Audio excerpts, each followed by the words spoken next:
तो आज हम लोग देखेंगे ग्लोमेरुलोनेफ्राइटिस। तो ग्लोमेरुलोनेफ्राइटिस में सबसे पहले हम लोग देखेंगे बेसिक। तो सबसे पहले हम लोग बेसिक कंसेप्ट देखने वाले हैं। तो जैसे मैं बात करूँ, सबसे पहले हम लोग इसको ग्लोमेरुलोनेफ्राइटिस बेसिक, तो एक से ब्लड आता है जिसको हम लोग बोलते हैं अफेरेंट आर्टरियोल। अफेरेंट आर्टरियोल, तो यहाँ से ब्लड आता है और इसको बोलते हैं एफेरेंट आर्टरियोल, जहाँ को ब्लड जाता है।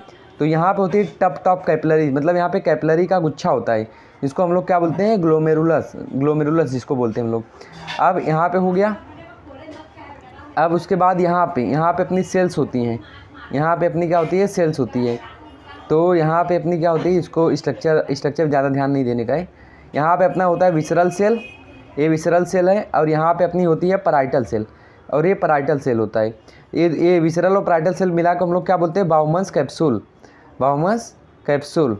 अब बेसिकली क्या होता है, ब्लड यहाँ से आता है एक कैपिलरी में से मेम्ब्रेन को पार करके यहाँ पे फिल्टर होता है। यहाँ पे क्या होता है, प्लाज्मा का फिल्ट्रेशन होता है, और यहाँ पे पीसीटी का पार्ट और नीचे जाता है। अच्छा, तो सबसे पहले अभी मैं अगर जैसे अभी एक बताऊँ फिर से, तो सबसे पहले क्या है, अफेरेंट आर्टरियोल है ये। अब यहाँ पे डिवाइड हो जाएगा किस में, कैपिलरी में, गुच्छे में डिवाइड होगा, तो ग्लोमेरुलस। और फिर से क्या मिलेगा, इफेरेंट आर्टरियोल। तो इसका डायमीटर थिक होता है, उसका डायमीटर थिन होता है, और यहाँ से प्लाज्मा का फिल्टर हो जाता है। ये प्लाज्मा का फिल्टर हो जाता है और ये आ जाता है यहाँ बाउमन्स कैप्सूल में। तो जैसे मैं फिर से बताऊँ, तो सपोज ये क्या है, ये है अपना कैपिलरी, जो कैपिलरी है, मतलब अगर एक कैपिलरी को मैं पकड़ूँ यहाँ पे ग्लोमेरुलस की, तो ये इसकी एंडोथेलियल सेल्स है, ये एंडोथेलियल सेल्स है इसकी।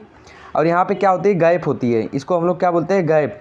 ये यहाँ पे गैप होती है, और यहाँ पे स्ट्रक्चर होता है, इसको हम लोग क्या बोलते हैं, पोडोसाइड को ही हम लोग क्या बोलते हैं, विसरल सेल। ये जो विसरल सेल है बाउमन्स कैप्सूल का, उसको हम लोग बोलते हैं पोडोसाइड। तो यहाँ से ब्लड आता है, और ब्लड यहाँ से इसको क्रॉस करके मेम्ब्रेन को क्रॉस करता है, इसको बोलते हैं ग्लोमेरुलस बेसमेंट मेम्ब्रेन, इसको क्रॉस करता है। देन कहाँ पे आता है, पोडोसाइड को, यहाँ पे इसको बोलते हैं, इसमें जो पोडोसाइड में गैप है इसको बोलते हैं स्लिट पोर। हाँ, तो सबसे पहले ब्लड यहाँ पे आता है, फिर यहाँ पे इसको क्रॉस करता है, इसको क्रॉस करके इसको फिनेस्टेरा बोलते हैं, फिनेस्टेरा, जो यहाँ पे गैप दोनों एंडोथेलियल के बीच में गैप है, उसको फिनेस्टेरा। फिर क्रॉस करता है मेम्ब्रेन में, फिर स्लिट पोर के थ्रू ब्लड फिल्टर होके यहाँ पे आ जाता है पूरा। ये हो गया।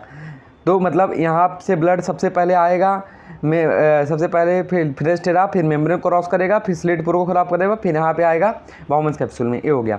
तो ये बेसिक हम लोग ने देख लिया। तो सबसे पहले हम लोग बीमारी देखते हैं सबसे ग्लोमेरुलोनेफ्राइटिस की, एक्यूट ग्लोमेरुलोनेफ्राइटिस। तो बेसिकली इसमें होता क्या है, सपोज इसमें क्या होता है, जो पेशेंट रहता है, पेशेंट का रहता है क्या होता है, इसका गला खराब होता है, इसको फेरेंजाइटिस होती है। आफ्टर 1 to 2 वीक ये पेशेंट क्या बनती है, एंटीबॉडी फॉर्म हो जाती है।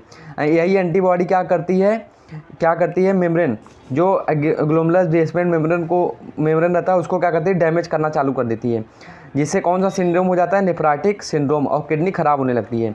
तो मैंने बोला ना, इसका यूज आएगा तो नेफ्राटिक सिंड्रोम हो जाता है। तो समझा। तो सबसे पहले पेशेंट क्या होगा, इसका गला खराब होगा, फेरेंजाइटिस होगी, 1 to 2 वीक एंटीबॉडी बन जाएगी, तो ग्लोमेरुलस बेसमेंट मेम्ब्रेन डैमेज हो जाएगा और नेफ्राटिक सिंड्रोम हो जाएगा उसको। तो ये किडनी यहाँ पे खराब होने लगती है, ग्लोमेरुलस खराब होने लगता है। और ये बेसिकली कौन सा ज़्यादा तक इन्फेक्शन कौन सा होता है, स्ट्रेप्टोकोकल का इन्फेक्शन होता है ज़्यादा तक।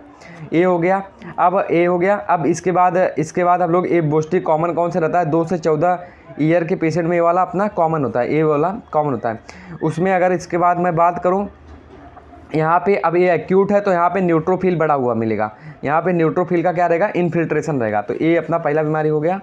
अब मैं दूसरे बताता हूँ, तो थोड़ा जल्दी कर रहा हूँ क्योंकि ये कंसेप्ट वाइज में जा रहा हूँ। दूसरा होता है अपना आरपीजीएन क्या होता है, एंटीबॉडी फॉर्म होती है, उसमें भी एंटीबॉडी फॉर्म होती थी, इसमें भी एंटीबॉडी फॉर्म होती है अगेंस्ट, क्योंकि ये सब इम्यून की बीमारी है।